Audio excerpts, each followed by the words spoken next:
Hey Waffle Gang, I do hope you're well. My name is Mark and today we're checking out some more Reddit stories, and if you do love a Reddit story, why not consider hitting that like, subscribe, maybe that notification bell too, and let's crack on with today's first story. Much love, guys. Now, before we do get into today's first story, just to let you know, there is two sides to this story from two different users as well, wife and husband.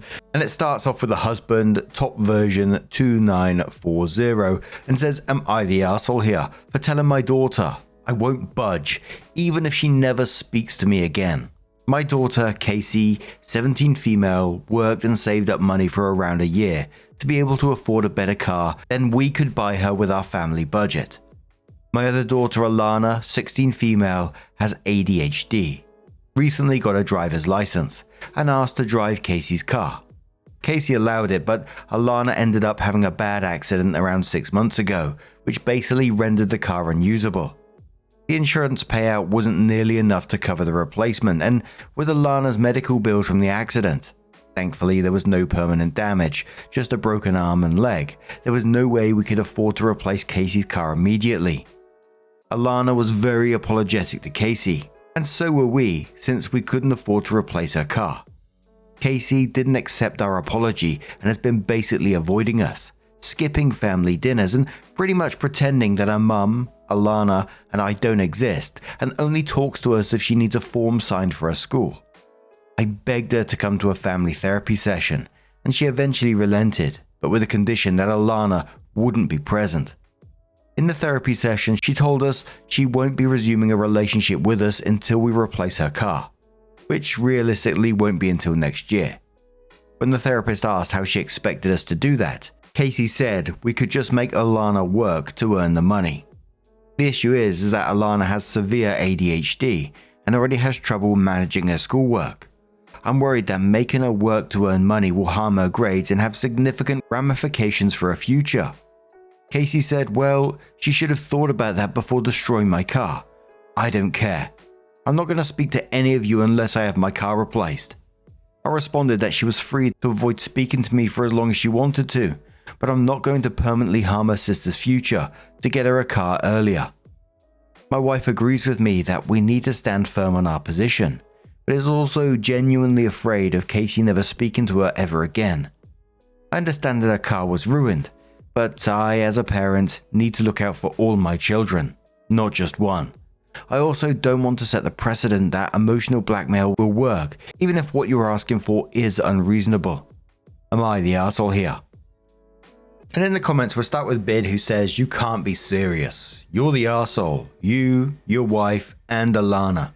You keep using the excuse that Alana has severe ADHD. Then why allow her to drive if she is incapable of being responsible? I guarantee this has been Alana's life, and it's heartbreaking. How many toys, treasured items have you let Alana break, take, or use just to guilt Casey with, oh, you know your sister has severe ADHD, just let her. My middle son has autism. Mind you, he's higher functioning, but we planned on spending longer to teach him to drive. We spent so much more for extra lessons. I know my son. He will freeze for a second, and that second counts, so we're taking longer before he gets his driver's license. And I never let his autism be an excuse to be a jerk to his brothers. When he was little, he could have an outburst all he wants.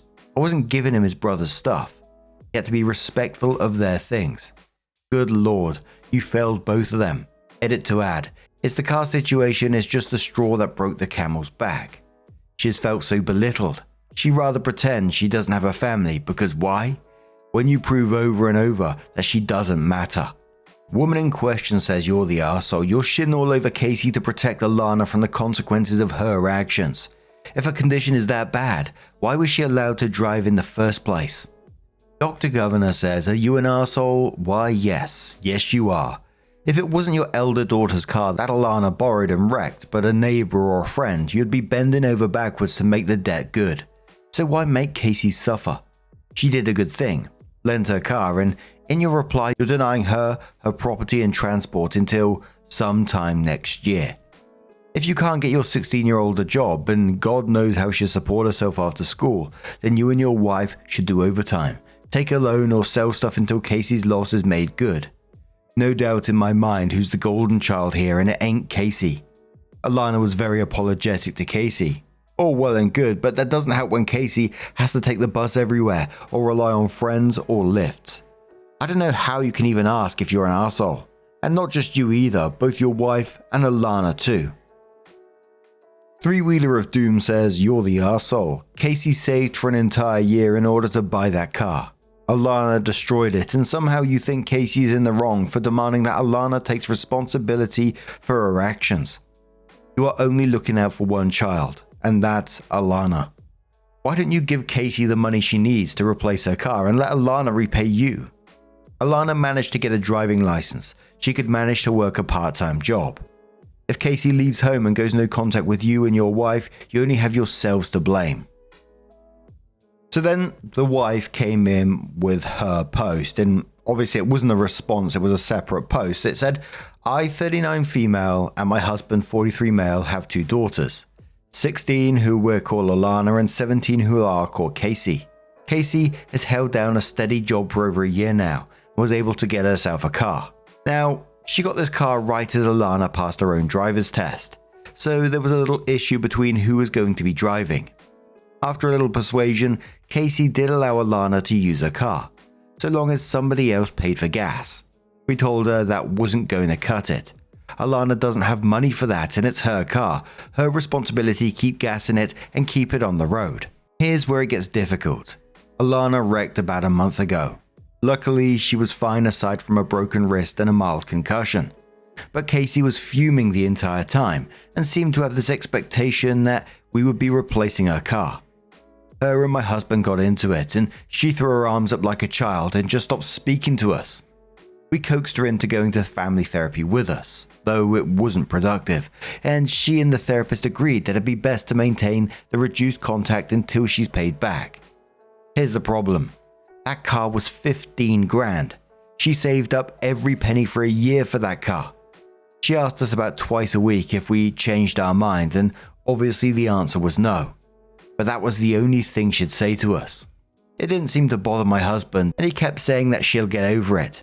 Until last week, she packed something and had my mother come and get her. She's been staying at her grandmother's for a little over a week now, and she gave me a good earful. Whatever Casey told her worked, because earlier today, my husband and I were informed we had 30 days to replace the car in full, or she was taking us to court. I think my husband is admirable in wanting to stand his ground, but the way I'm looking at it, we have 2 options. And I'm sick of my daughter not talking to me because of shit that is not my fault. Alana has been a wreck. She's already battling severe ADHD, and now she's shaking at the thought of having to appear in court.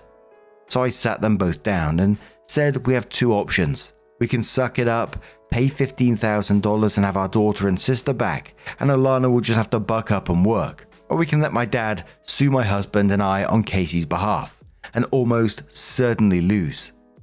We spoke to 4 different firms, and all 4 echoed similar sentiment, that it would probably cost us triple in the end to bring it to court and fight it there. So that's when I told my husband that I'm not going 30 grand further into debt for him to hold the pettiest grudge. He's saying that I'm being manipulative by holding this whole situation over his and Alana's heads. I'm not saying it's not part my fault. All I said was that no matter what, at the end of the day, we owe Casey, and he needs to just accept that. We can afford $15,000 to replace the car, but if we have to dish out double that just to lose in court anyway, I'm divorcing him before he makes that mistake. In either case, I'm not done supporting both my daughters. We've tried reasoning with Casey and it has resulted in nothing. We lost this one. Am I the asshole for trying to get my husband to accept it? I feel I may be, just for how long I was being a passenger, no pun intended, in the situation, and for threatening my husband with divorce. I don't think we did anything that wrong, but I'm willing to admit that we made some mistakes, and we have to make up for it somehow. Someone said to the wife in the situation, you need to get Alana to pay Casey back for damage in her car. Opie says, what is she supposed to do? Magically come up with thousands of dollars to pay my oldest back? It's not a matter of not wanting to hold people accountable. It simply is not realistic. I also want to state on record I was very against Casey getting a car that nice as her first. She never listened. Insurance would have likely paid for some if she would have just put her sister as an approved driver on the plan. It would not have been difficult, but no, it's not Alana's fault that she has ADHD.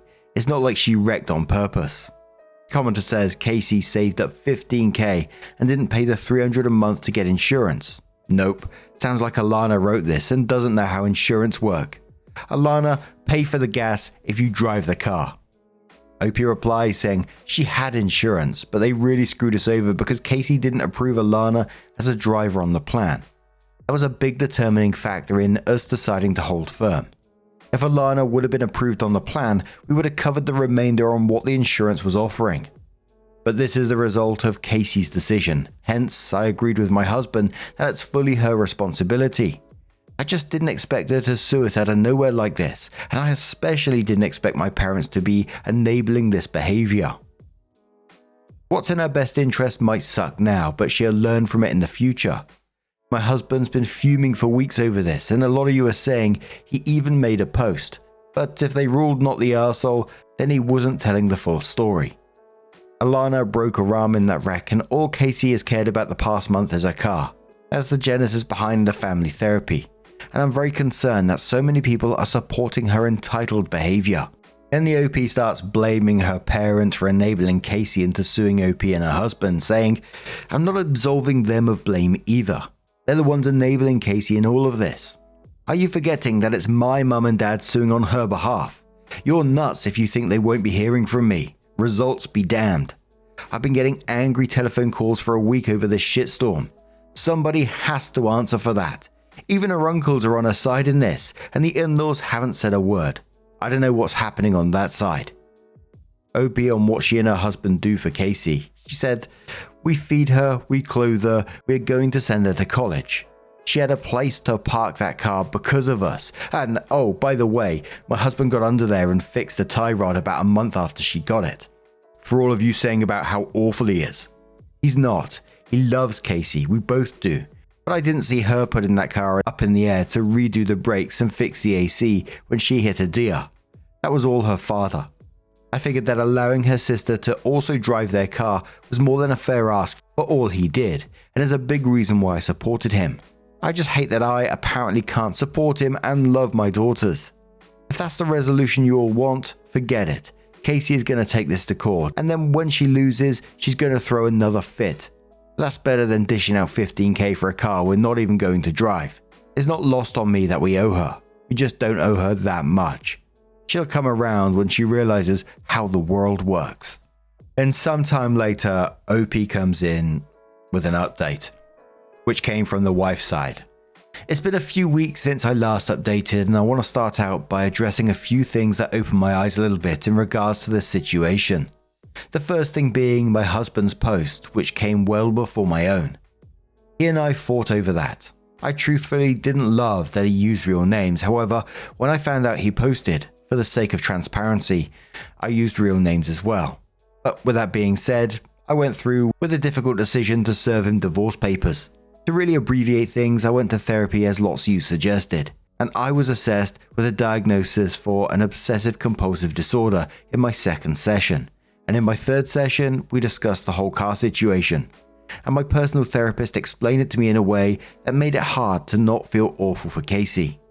The discussion we had covered quite a lot, but the common denominator in everything that's been going wrong has, in large part, been my husband. He's the reason Casey shared her car. He's the reason Alana got hurt driving on her own. And he's the reason we're set for court in barely a week and still don't have an attorney. And me? I don't know what I've been doing, but it hasn't been being a mother, if I'm honest. One of you asked me straight up why I was being a passenger, and I just don't have a good answer. I let my parents know about the divorce and they were a little concerned, but what I didn't expect was for Casey to reach out. The last time we talked was mostly her and my husband butting heads. I really thought she was about to turn me on a spit, but I've never heard her cry like that, at least not since she was much younger. I make a little bit more than my husband, but finding an apartment was brutal, especially with Alana wanting to come with me. I don't think I was clear enough about how badly I want to pay Casey back before, but I do. Most of my money is in joint savings though, so there isn't much I can afford. but my husband wasn't going to back down. I won't lie, I was selfish. I begged Casey to drop my name from this suit. I told her I would pay what I could afford to right this second, which wasn't much in comparison, and she told me it wasn't so much the car or the value on its own she wanted back, it was the security to have something of her own, and she listed off probably dozens of instances where Alana got her first pick over her, and it was very hard to refute. She told me that losing that much money sucked, which I fully understand, but the bigger loss to her was that her first big girl purchase, which a lot of friends and family were excited about, was now going to be remembered as a family-ending disaster. She told me that she knows I can't replace that. We agreed to breakfast next week in joint therapy, us two, and her only condition was that I don't try to, at any point, to save him from the suit, which I agreed to. Alana came to me even before my last post, saying that she only drove so far because my now ex-husband pressured her into picking up the grocery order early for something he wanted to make. This also changed my perspective. I was under the impression that she was doing her own thing, but even my husband owned up to that, which ground my gears. But I put it together.